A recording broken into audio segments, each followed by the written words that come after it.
Bonjour à toutes et à tous, merci infiniment de nous rejoindre. J'ai l'immense plaisir d'être avec Aurélien Ducrot. Bonjour Aurélien, Bonjour, comment vas-tu? très très bien. Très bien, tu te Ouais. sens bien ici dans ton Oui, élément? exactement.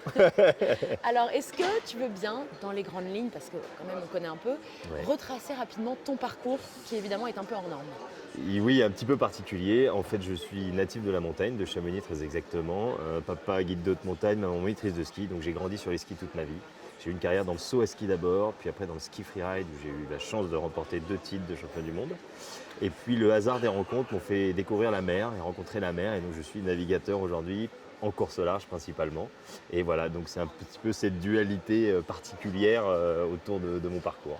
Est-ce que tu veux bien, pour les gens qui ne connaîtraient pas très bien, définir un peu, nous expliquer ce que c'est que le ski freeride? Alors le ski freeride, globalement c'est un peu le ski hors piste. C'est les gens qui ont voulu sortir un peu des sentiers battus. Avec des pentes comme ça. Avec voilà, ceux qui vont et au final c'est ceux qui skient dans les pentes trop raides et qui sautent des cailloux trop hauts. Voilà, ça a été ma spécialité. C'est un sport qui est né début des années 90, milieu des années 90 vraiment. Et puis voilà, et donc ça a été une vraie passion. C'est un vrai sport à risque dans un milieu naturel. Et au final, je me suis retrouvé à faire du bateau après, dans un sport à risque, dans un milieu naturel. Donc je pense qu'il y a quelques passerelles entre les deux. Donc tu as un grand casse-cou.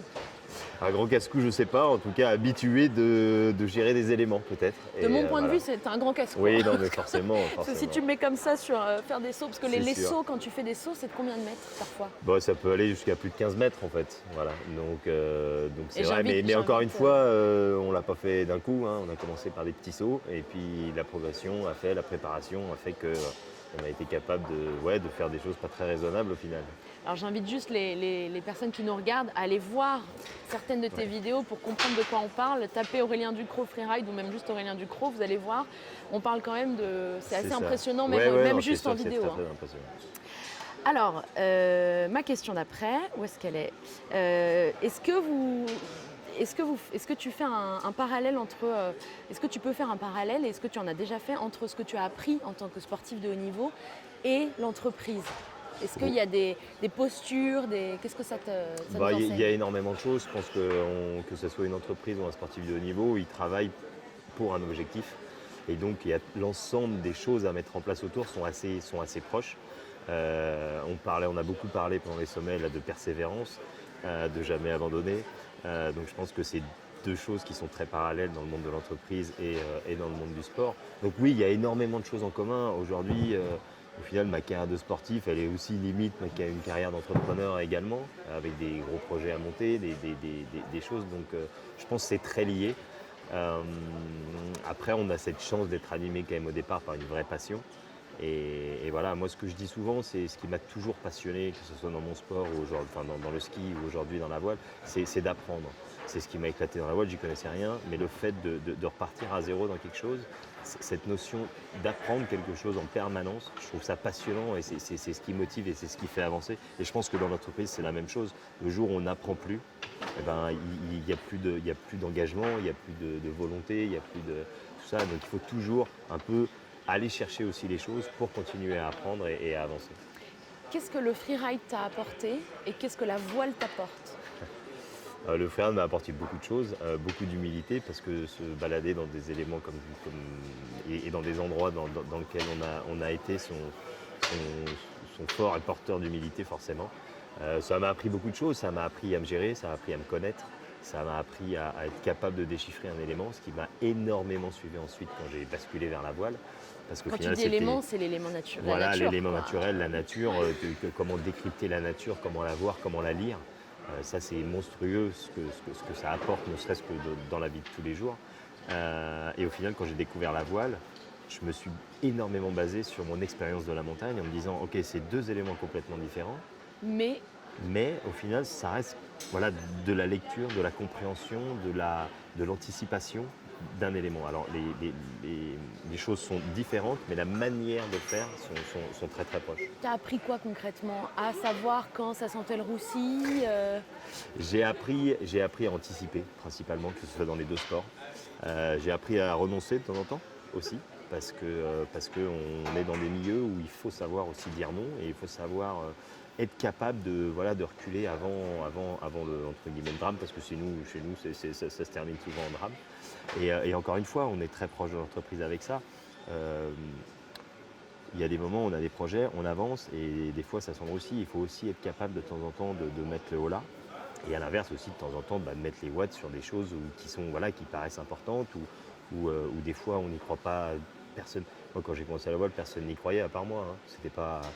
Et puis au final, le fait d'y avoir cru, le fait d'avoir travaillé, aujourd'hui ça fonctionne et dans 2 ans on sera au départ de la route du Rhum. Donc c'est des histoires un peu complètement folles. Donc quand on veut vraiment les choses et quand on les construit, on peut faire des trucs assez surprenants en fait.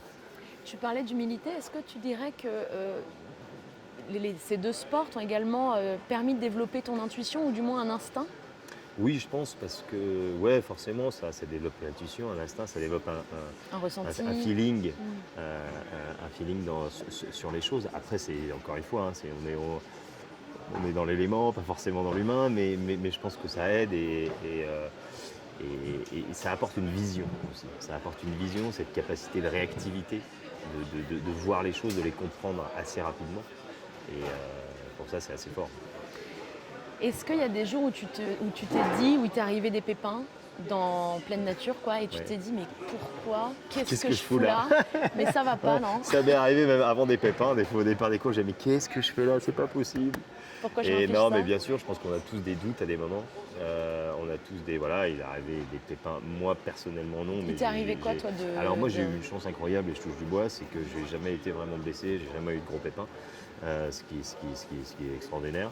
Et voilà, par contre, j'ai autour de moi vécu beaucoup de choses dramatiques aussi. De copains qui voilà, se sont beaucoup blessés, de copains voire... qui sont blessés et voire partis.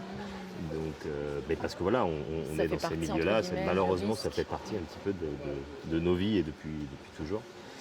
Et voilà, je me rappelle plus le début de la question. Bah, est-ce qu'il y a des jours où tu t'es retrouvé enseveli sous une avalanche ou Ouais, le alors, fémur qui sort? Non, je me tu suis vois, des jamais trucs, retrouvé enseveli ou des choses comme ou ça. Donc blessé. voilà, encore une fois. Ouais. Et tout ça passe, je pense, beaucoup par l'anticipation et encore une fois, être capable de dire non à des moments. Et c'est une force à connaître et à savoir et à avoir en montagne et d'où l'humilité. Et on a forcément envie, là il vient de neiger, t'as qu'une envie, c'est d'aller skier. Sauf que si tu le réfléchis un tout petit peu plus loin, tu t'aperçois qu'en fait c'est juste pas une bonne idée parce qu'il y avait 150 km/h devant hier et que voilà, qu'il y a quand même beaucoup de chances que ça se passe mal, quoi.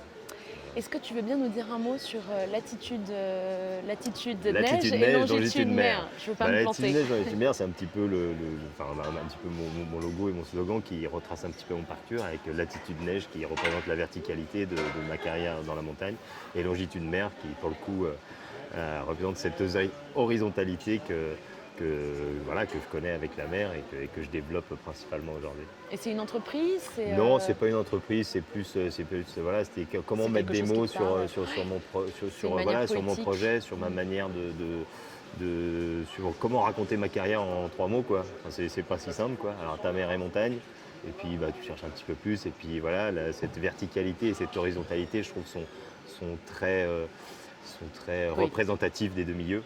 Et c'est très beau, en plus, c'est voilà. très poétique. Oui, comme c'est manière plutôt d'en sympa. parler. Voilà. Merci beaucoup, Aurélien. Merci à vous. Merci infiniment. À très bientôt. Restez avec nous, on se retrouve très vite pour une prochaine interview.